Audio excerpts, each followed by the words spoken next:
એક રજૂઆત આવી છે, એક તમામ ડેલિગેશન જે લેવામાં આવ્યું છે અને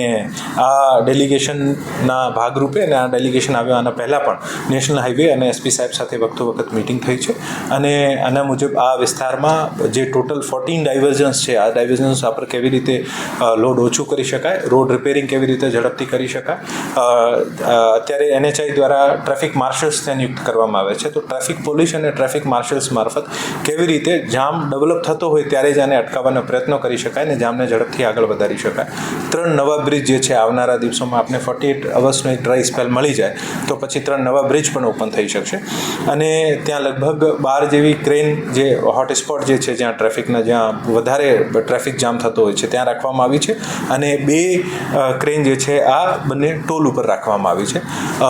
ટોલ રિડક્શનની માંગણી જે આવે છે આ મુજબ નેશનલ હાઈવે દ્વારા ઓલરેડી 75% ટોલ જે છે ઓછો કરી દેવામાં આવ્યું છે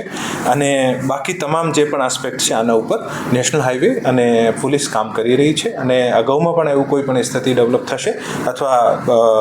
આમાં ઇન્ટરવીન કરવાની જરૂર પડશે તંત્ર દ્વારા કરવામાં આવશે.